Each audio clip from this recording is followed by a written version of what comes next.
So hi guys, welcome back to my YouTube channel set time bound goal and this और संदीप भैया। और guys आज की video जो है और that is JEE Mantra series का ये पहला लेक्चर है। अब चूंकि बहुत सारे लोग रियलिटी से वाकिफ नहीं है, तो ये वीडियो, ये जो पूरी की पूरी सीरीज है जेई मंत्रा सीरीज, इसी के रिगार्डिंग है, क्योंकि हम पूरे साल प्रिपरेशन तो करते रहते हैं। अब भाई साहब जेई मेन का अब पहला अटेम्प्ट आने वाला है जनवरी वाला, है ना। अब आपकी प्रिपरेशन क्या है और आपको किस हिसाब से स्ट्रेटेजी बनानी चाहिए, उसके लिए सारी चीजें, ये सारा का सारा सीरीज है। ये सीरीज आपकी आंखें खोल देंगी। जो लोग बहुत अच्छा कर रहे हैं वीडियो उनके लिए भी है, जो लोग मॉडरेट लेवल पे हैं वीडियो उनके लिए भी है, और ये वीडियो खासकर उनके लिए है जो अभी हिम्मत हार चुके हैं। जो लोग एग्जाम को हल्के में ले रहे हैं, भाई साहब पहले तुम वीडियो देखो, और जिनको लग रहा है कि अब मुझसे नहीं हो पाएगा, आप लोग भी इस वीडियो को देखो। ये वीडियो बहुत ही ज्यादा इंपॉर्टेंट है। तो चलिए गाइस शुरू करते हैं इस वीडियो को। तो guys this is a brief introduction about me. I am Sandeep Vishwakarma, BTech from Aligarh Muslim University, and I have already qualified GATE, JEE and a lot of engineering entrance exam, and basically I am a physics mentor, and beside it I am a career counselor। और हर साल हजारों बच्चों का हम admission कराते हैं। तो आप इस चीज से बिल्कुल भी टेंशन मुक्त हो जाइए कि एग्जाम में आपका कट ऑफ क्या होने वाला है, किस रैंक पे क्या कॉलेज मिलने वाला है, आपको कौन सा ब्रांच चूज करना चाहिए, इन सारी समस्याओं का हम समाधान कर देंगे। आपको अभी सिर्फ और सिर्फ जेईई मेन पे फोकस करना है, क्योंकि जनवरी का फर्स्ट अटेम्प्ट आपके बहुत नजदीक है। तो अभी भाई साहब सेफ स्कोर क्या होना चाहिए, आज की वीडियो एक्चुअली इसी के रिगार्डिंग है कि जेईई मेन के लिए सेफ स्कोर क्या होना चाहिए। एटलीस्ट हम पहले अटेम्प्ट के लिए कितना टारगेट करके रखें कि हमारा एडमिशन भाई साहब हो जाए किसी आईआईटी में, एनआईटी में, ट्रिपल आईटी में, या फिर किसी टॉप के अदर स्टेट के किसी इंस्टीट्यूट में। तो इसी के रिगार्डिंग वीडियो, और मैं आपसे कहूंगा भाई साहब अगर आप इस चैनल पे नए हो तो आपने इसे सब्सक्राइब कर दीजिएगा, और लाइक करने में कोई कंजूसी मत करिएगा, क्योंकि आपके लाइक से पता चलेगा कि इस सीरीज को मुझे कितना कंटिन्यू करना है। ठीक है। और इस सीरीज तुम ऐसा समझ लो कि अगर तुम्हें इस समय ये लग रहा है ना कि भैया मुझसे हो नहीं पा रहा है, तो ये सीरीज की गिन के तुम 10 वीडियो देखना इस सीरीज की। ठीक है। 10-10 मिनट की वीडियो होंगी, 5-5 मिनट की वीडियो होंगी, तुम 10 वीडियो देखना, and you will be fully motivated कि भाई साहब मुझे करना चाहिए, मुझे लड़ना चाहिए। कब तक लड़ना चाहिए? एक एक पल तक लड़ना चाहिए, जब तक लड़ सकते हो तब तक लड़ना चाहिए, क्योंकि एक एक पॉइंट का रिजल्ट मुझे आगे देखने को मिलेगा। जब मेरी काउंसलिंग स्टार्ट होगी, जब मेरा रिजल्ट आएगा, एक एक मार्क्स का, एक एक रैंक का वहां पे तुम्हें क्या देखने को मिलेगा, अंदर डिफरेंस देखने को मिलेगा। तो तुम इस बात को समझ लो कि हारना नहीं है, चलते रहना है। तो चलो गाइस शुरू करते हैं कि भाई साहब सेफ स्कोर जेईई मेन के लिए क्या होगा। तो सेफ स्कोर को अगर मैं बोलूं दो तरीके से बांट देते हैं। अभी जो 2024 का मिशन चल रहा है अपना, 2024 के लिए जेईई मेन, अगर आप 2024 के जेईई मेन में बैठने वाले हो तो आपके लिए पहले हम बात करते हैं सेफ स्कोर। तो सेफ स्कोर में हम इसको दो भाग में बांटते हैं। पहला वो लोग जो जेईई एडवांस के लिए क्लियर कर रहे हैं, ठीक, और दूसरा जिनको एनआईटी, ट्रिपल आईटी और जीएफटीआई में सीट सिक्योर करना है फर्स्ट अटेम्प्ट में ही।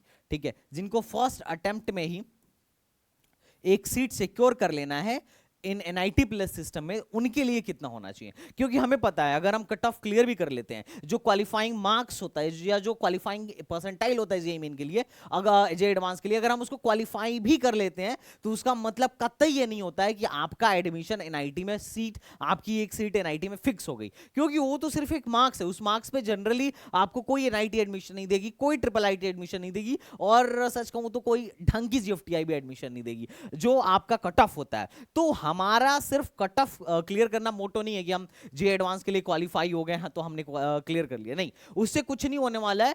वो करने के बाद भी आपको कॉलेज नहीं मिलेगा। तो मैंने पहले तो ये चीज, इसको दो भागों में बांटा है कि वो कितना होना चाहिए कि एटलीस्ट हम एडवांस के लिए क्वालिफाइंग हो जाए। तब आपके मन में होगा कि भैया फिर कट ऑफ क्लियर करने का मतलब ही क्या जब कॉलेज नहीं मिलेगा। तो देखो, कट ऑफ करने का मतलब ही है कि अगर आप जेईई मेन की कट ऑफ को क्लियर करते हो तो आपको जेईई एडवांस के लिए बैठने का मौका, जेईई एडवांस के एग्जाम में बैठने का मौका मिल जाता है। जैसे कि आपको पता है अगर आपको आईआईटी में जाना है तो दो एग्जाम्स देने पड़ेंगे, पहले जेईई मेंस और फिर उसके बाद जेईई एडवांस देना पड़ेगा। और आपको सिर्फ एनआईटी प्लस सिस्टम में जाना है, जैसे एनआईटी, ट्रिपल आईटी और सीएफटीआई या जीएफटीआई जो भी के लिए, अगर आपको इसमें एडमिशन लेना है तो उसके लिए सिर्फ और सिर्फ जेईई मेन ही अपने को देना होता है।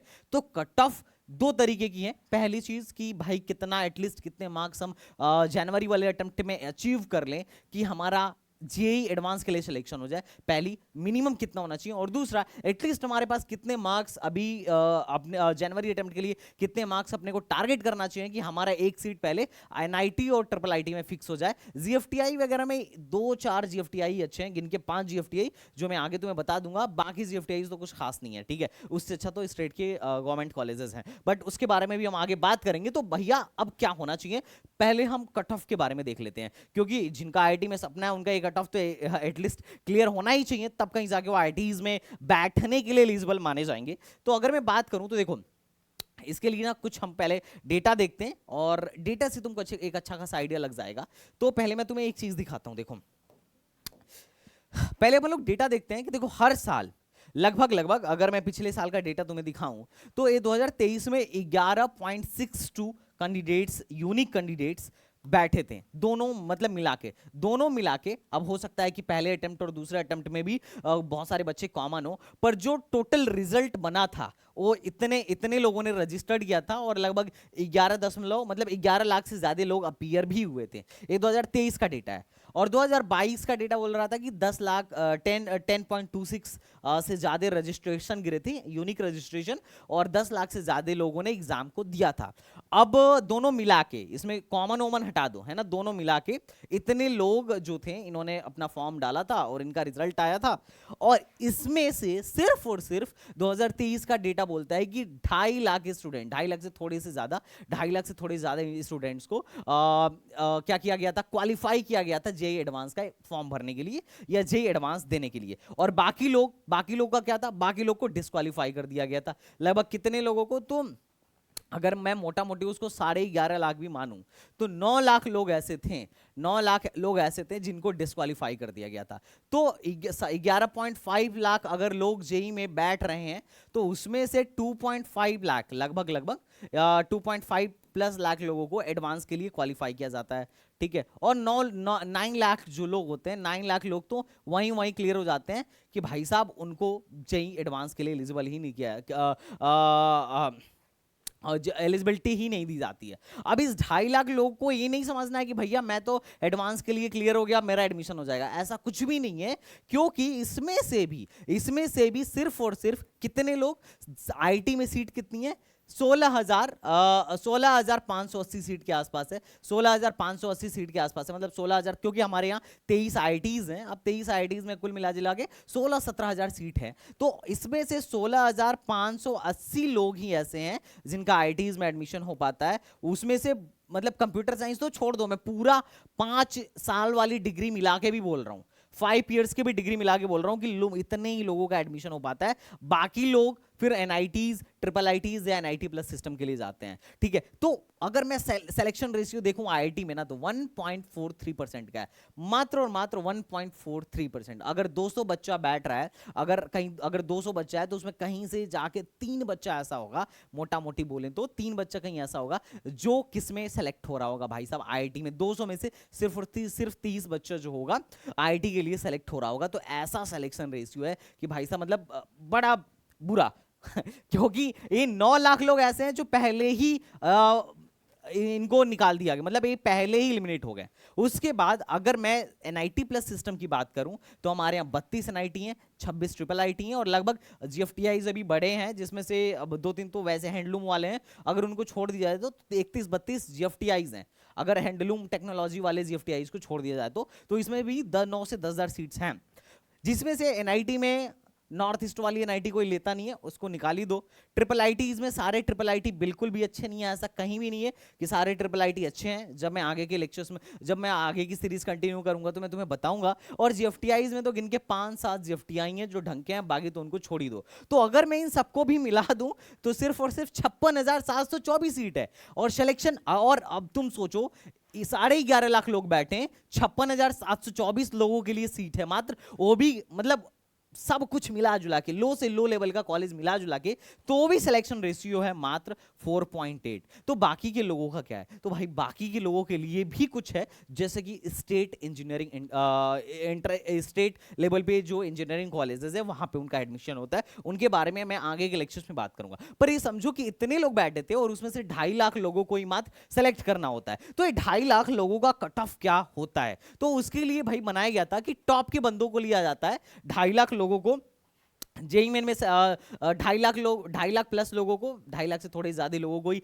जेई मेन में सेलेक्ट कराया जाता है। तो उसके लिए जो है लास्ट ईयर का डेटा है कि जनरल ओपन से इतना लिया गया था, ओपन पीडब्ल्यूडी से इतना लिया गया था बेस्ड ऑन रिजर्वेशन। तो लगभग 1 लाख ओपन वाले बंदे थे, 25,000 ईडब्ल्यूएस वाले बंदे थे, ओबीसी में 67,500 थे, एससी में 37,000 थे और एसटी में 18,750 बंदे थे। इतने बंदों को मिला के लगभग 2.5 लाख का डेटा तैयार किया गया था और बोला गया था ये लोग अप्लीकेबल हैं किसके लिए?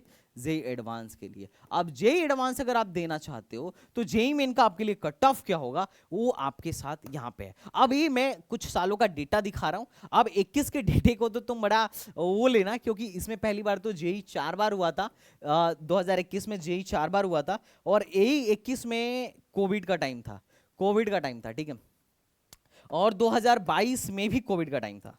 अगर मैं 2000 मोटा मोटी बात करूं 2022 का, तो इसमें भी लगभग कोविड का ही टाइम था। 2021 2022 में कोविड का टाइम था, नंबर ऑफ एप्लीकेंट्स कम थे। तो इसके वजह से जो परसेंटाइल थी, ये परसेंटाइल है, ये क्या है भाई साहब? ये परसेंटाइल है।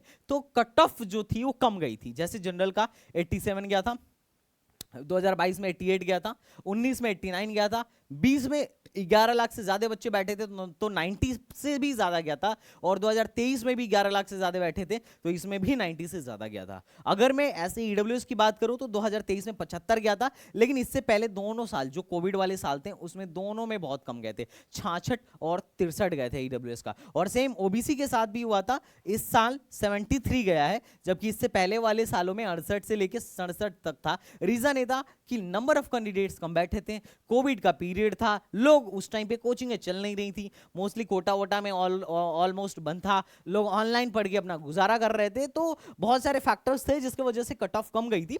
एससी कैटेगरी की बात करूं तो पिछले साल मतलब कोविड के पीरियड में 46 और 43 गई थी, लेकिन इस बार 51 गई है। और एसटी की बात करूं तो 34 और 26 गई थी, लेकिन इस साल पिछले साल जो है 37 गई है। अब बात ये रहा कि भाई ये कट ऑफ का मामला रहा। अब इस कट ऑफ का जब तुम आंकड़ा देखोगे ना, देखो इसमें 11 लाख से ज्यादा लोग बैठे थे और पिछले साल भी 11 लाख से ज्यादा लोग बैठे थे और इस साल भी लगभग 11 लाख तो टच करेगा ही करेगा। तो अगर मैं बात करूं कि भाई कितने परसेंटाइल तक जाने का चांस है, तो 89 से 90.8 परसेंटाइल आपकी कट ऑफ हो सकती है। इसी के बीच में आपकी कट ऑफ हो सकती है। किसके लिए भाई साहब? जे एडवांस के लिए। जो लोग जेई क्वालिफाई करना, जेई मेन क्वालिफाई करना चाहते हैं उनके लिए कट ऑफ हो सकती है। अगर जनरल ईडब्ल्यूएस की बात करूं तो 70 टू 71 परसेंटाइल तक हो सकती है। ओबीसी की 70 से 75 परसेंटाइल के बीच में हो सकती है, एससी की 50 से 55 परसेंटाइल के बीच में हो सकती है और एसटी की 35 टू 45 परसेंटाइल के बीच में हो सकती है। पर आपके लिए इंपॉर्टेंट क्या है? आपके लिए इंपॉर्टेंट है कि भैया परसेंटाइल तो अभी मुझे समझ में नहीं आ रहा है, आप मुझे मोटा मोटी मार्क्स बता दो कि जनवरी अटेम्प्ट में 300 में से अपने को कितने नंबर लेके आना, बस सिंपल सा ये बता दो अपने को। मैं इस पे काम करना चाहता, मैं अभी परसेंटाइल पे नहीं घुसना चाहता, मैं रिजर्वेशन पॉलिसी पे नहीं घुसना चाहता, आप मुझे क्लियर कट बताओ, इतना घुमा क्यों रहे हो? तो सिंपल मैं तुम्हें एक सजेशन देता हूं। देखो मार्क्स जो है तुम्हारा, जो तुम्हारा मार्क्स है कि कितना मार्क्स लाओगे, ये डिपेंड करेगा तुम्हारे लिए, ये तुम्हारे लिए डिपेंड करेगा कि भाई साहब तुम किस शिफ्ट में पढ़े हो। क्योंकि हमें पता है कि बहुत मतलब लगभग 5-6 शिफ्ट में हमारे पेपर्स होते हैं। अब अलग अलग शिफ्ट में पेपर का टफनेस लेवल अलग होता है, ठीक है। अब पेपर का अगर टफनेस लेवल अलग है तो भाई अगर मैं तुमसे बोल देता हूं कि देखो तुम 100 नंबर ले आओ तुम्हारा सिलेक्शन हो जाएगा, और पता चला तुम्हारा पेपर बहुत टफ आ गया, तो उस केस में भाई 80 नंबर पे 90 नंबर पे भी क्या हो सकता है, तुम्हारा सिलेक्शन हो सकता है। और पता चला तुम्हारा पेपर बहुत, तुम्हारे शिफ्ट का पेपर बहुत लो आ गया, तो उस केस में पता चलेगा कि ना तुम 110 नंबर पे तुम सेलेक्ट हो रहे हो। ये बिल्कुल पॉसिबल है। जैसे अगर मैं पिछले साल के डेटा की बात करूं तो जो 90 परसेंटाइल बनी थी ना, 90 परसेंटाइल, अगर मोटा मोटी मैं 90 परसेंटाइल की बात करूं तो जो सबसे ज्यादा इजी स्लॉट था, जो सबसे ज्यादा इजी वाला स्लॉट था, उसमें लगभग 77 या 76 मार्क्स पर अपना 90 परसेंटाइल बन गया था। और अगर जो सबसे सॉरी ये जो सबसे ज्यादा टफ स्लॉट था उस पे 76 मार्क्स पे अपना 90 परसेंटाइल बना था। और जो सबसे इजी अपना जो सबसे इजी वाला स्लॉट था उसमें 106 मार्क्स तक चला गया था। ठीक है, और एक चीज और देखा जाता है कि जो कट ऑफ मार्क्स होता है वो अपना जनवरी वाले अटेम्प्ट में, अभी ये बहुत नॉमिनल है, ये तुम लिख के ले लेना कि जनवरी में हमारा कट ऑफ कम जाता है। मतलब 80 नंबर पे अगर मैं जनवरी पे कट ऑफ क्लियर कर रहा हूं ना जेईई मेन के लिए, तो अपन अप्रैल अटेम्प्ट में अपने को 85 टू 90 लेके आना पड़ेगा सेम कट ऑफ को क्लियर करने के लिए या सेम परसेंटाइल को अचीव करने के लिए। इसके बहुत सारे रीजन है, एग्जैक्ट रीजन तो खैर कोई नहीं दे सकता, लेकिन मतलब कुछ कुछ रीजंस मैं तुम्हें बता सकता हूं। पहली बात, जनवरी वाले में नंबर ऑफ एप्लीकेंट्स कम होते हैं, बहुत सारे लोगों की प्रिपरेशन कम हुई होती है, बहुत सारे लोगों का मनोबल डाउन होता है कि यार चलो अप्रैल में देख लेंगे। लेकिन मैं तो कहता हूं सबसे ज्यादा दबा के मेहनत जनवरी वाले अटेम्प्ट के लिए करो, क्योंकि इसमें कम मार्क्स पे कम मार्क्स पे भी ज्यादा परसेंटाइल बन जाता है और कम मार्क्स पे भी ज्यादा अपने को फायदा हो जाता है, क्योंकि बहुत सारे लोग जनवरी अटेम्प्ट देते ही नहीं है। तो इस चीज का तुम्हें बहुत खासकर मतलब अपने प्रिपरेशन लेवल को ना जनवरी वाले अटेम्प्ट पे लगा दो कि एटलीस्ट अपना कट ऑफ क्लियर हो जाए, या फिर एटलीस्ट 98 परसेंटाइल आ जाए या 99 परसेंटाइल आ जाए। फिर अपन लोग आईटी के लिए देखें, जो आईटी का सपना देख रहे हैं उन्हें पहले 99% से ज्यादा अपने को अचीव करने पे लगा देना चाहिए जनवरी वाले अटेम्प्ट में। फिर उससे फायदा ही होगा कि जैसे ही इनके मार्क्स अच्छा जाएंगे, 180 प्लस 200 प्लस अपने मार्क्स अगर आपके आ गए जनवरी वाले अटेम्प्ट में, तो फिर आप क्या कर सकते हो, नेक्स्ट आईआईटी के लिए फुल फ्री होकर प्रिपरेशन में लग जाओ, है ना। तो ये बात रही। तो भाई तुम्हारा सवाल है कि भैया आप मुझे मार्क्स बता दो क्लियर क्लियर कितना मार्क्स मैं लेके आऊं। तो देखो, अगर मैं मोटा मोटी बात करूं जनवरी अटेम्प्ट के अकॉर्डिंग, कि जनवरी अटेम्प्ट के अकॉर्डिंग तुम्हें कितना मार्क्स लेके आ जाना चाहिए कि तुम्हारा एडमिशन हो जाए, तो कि तुम पहले क्वालिफाई कर जाओ, तो इसके लिए मैं बोलूंगा अगर आप जनरल कैटेगरी में हो तो एटलीस्ट 80 टू 90 नंबर के बीच में लेके आना चाहिए। 90 प्लस भी लेके आओ चलेगा, ठीक है। 80 टू 90 तक अगर आपका है तो चांस ये है कि आप क्वालिफाई कर जाओगे, ठीक है। जनवरी अटेम्प्ट की बात कर रहा हूं। ईडब्ल्यूएस के लिए अगर आप 50 से 60 मार्क्स तक हो तो चांस है कि आप क्वालिफाई कर जाओगे। तो भाई साहब तुम सोचो, तुम एक डेटा देख लो, 300 में से मैं बोल रहा हूं 50 से 60 मार्क्स लेके आओ तो भी क्वालिफाई कर सकते हो। और सेलेक्ट कितने लोग होते हैं, 2.5 लाख लोग। मतलब 9 लाख लोग ऐसे होते हैं जिनके मार्क्स 80 नंबर से भी ज्यादा नहीं आते हैं, या फिर यूं कहूं तो 50-60 नंबर से भी ज्यादा नहीं आते हैं। जो लोग डिस्क्वालीफाई हो रहे थे, मतलब वो उनके मार्क्स तो 100, मतलब सब के सब विद इन 100 है। आज तक कभी ऐसा नहीं हुआ कि इससे ज्यादा कट ऑफ गया हो, ठीक है। ये बहुत मुश्किल है, कभी अगर चला जाए तो that is a different thing, वो पेपर के टफनेस पे डिपेंड करेगा। बट 9 लाख लोग ऐसे हैं जो 300 में से 100 नंबर भी अचीव नहीं कर पाते हैं। तो तुम ये रेट समझ सकते हो कि पेपर का लेवल कैसा रहता है। अगर जो लोग हल्के में ले रहे हैं, प्लीज हल्के में मत लो। 9 लाख एक बहुत बड़ा नंबर है, बहुत बड़ा बल्क ऐसा है जो 100 नंबर भी अचीव नहीं कर पाता है। 100 तो छोड़ो यार, 70-80 नंबर, 60 नंबर भी इनसे अचीव नहीं हो पाता है। ये बहुत बड़ा नंबर है 9 लाख, ठीक है। तो अगर मैं बात करूं जनरल ईडब्ल्यूएस के लिए, तो भाई साहब तुम्हें 50 से 60 मार्क्स भी अगर तुम लेके आ जाते हो तो ठीक है, चांस है कि तुम इस बार क्वालिफाई कर जाओगे। ओबीसी वालों का 50 से 55 मार्क्स क्वालिफाई करने के लिए, ओबीसी के लिए 30 से 40 मार्क्स, और सॉरी एससी के लिए 30 से 40 मार्क्स, और एसटी के लिए 25 से 30 मार्क्स इस बार हो सकता है बैरियर रहे। अगर आपका जनवरी अटेम्प्ट में इतना आ रहा है तो ऑब्वियस सी बात है, हो सकता है, चांस बहुत ज्यादा है कि आप इस बार जेईई मेन के लिए क्वालिफाई, जे एडवांस के लिए क्वालिफाई कर जाओ। लेकिन ये बात ध्यान रखिएगा, ये अप्रैल में बढ़ भी सकता है, ठीक है। अप्रैल वाले शिफ्ट में बढ़ भी सकता है। और अगर मैं 5-6 साल का तुम्हें ट्रेंड भी दिखाऊं तो तुम कहोगे हाँ सर बढ़ा हुआ है अप्रैल वाले शिफ्ट में। तो ये कुल मिला जुला के था कि आपको ये बात समझना चाहिए। अब दूसरा बात ये तो था कि भैया आपने क्वालिफाई करने के लिए बता दिया कि जे एडवांस के लिए, मतलब जेईई मेन क्वालिफाई का कट ऑफ क्या होगा। आप बता दीजिए एनआईटीज और आईटीज और ट्रिपल आईटीज और जीएफटीआई के लिए क्या होना चाहिए। तो देखो ये अपने एनआईटीज की लिस्ट है, तो इसमें थोड़ा सा टाइम लगेगा क्योंकि इसको डिटेल में बताने में थोड़ा टाइम लगेगा कि एनआईटी में अगर आपको सीट सिक्योर करना हो तो एटलीस्ट कितना मार्क्स आपको इस बार टारगेट करना चाहिए। और अगर ट्रिपल आईटीज में अगर आपको अपनी सीट सिक्योर करना हो तो एटलीस्ट कितना मार्क्स टारगेट करना चाहिए। ये हमारा लेक्चर नंबर 2 होगा, इस सीरीज का दूसरा लेक्चर होगा, 2nd लेक्चर होगा, और उसको भी मैं इसी चैनल पे डाल दूंगा। तो मैं भाई कहूंगा कि आप प्रिपरेशन करना अभी से स्टार्ट कर दो। साथ ही साथ मैंने गाइडेंस बैच भी स्टार्ट किया है, जिसमें मैं आपको फिजिक्स तो पढ़ाऊंगा ही पढ़ाऊंगा, साथ ही साथ मैं आपके करियर के लिए गाइड करूंगा, और आपको टेस्ट सीरीज फ्री मिलने वाली है इस कोर्स में। तो आप इस कोर्स को ऐप से जाकर डाउनलोड कर सकते हो, because fees is very important. आपको क्विज देना ही देना चाहिए ताकि आप एक रिदम को पकड़ सको, और इसमें मैं लाइव आके आपको गाइड करूंगा, आपकी प्रॉब्लम को सॉल्व करने की कोशिश करूंगा कि भाई साहब क्या हो रहा है, क्या चल रहा है, आपको एटलीस्ट कितने मार्क्स, अगर आपको लग रहा है कि भैया मुझसे नहीं हो पा रहा है तो कोई बात नहीं, मुझे एक चांस दो and let me solve your problem. Definite I am damn sure कि I will solve your problem more than 90%। ठीक है, और अगर आपको लेटेस्ट अपडेट चाहिए तो आप हमारे टेलीग्राम चैनल को ज्वाइन कर लीजिए, that is STBG set time bound goal. और अब से लेके आपके काउंसलिंग तक, आपके एग्जाम से लेके आपके काउंसलिंग तक अब मैं आपके साथ ही रहने वाला हूं, तो आपको परेशान नहीं होना है भाई साहब, फॉलो करके रखिए, बहुत चेंजेस आएंगे। तो चलिए मिलते हैं नेक्स्ट वीडियो में, तब तक के लिए बाय बाय, टाटा एंड जय हिंद।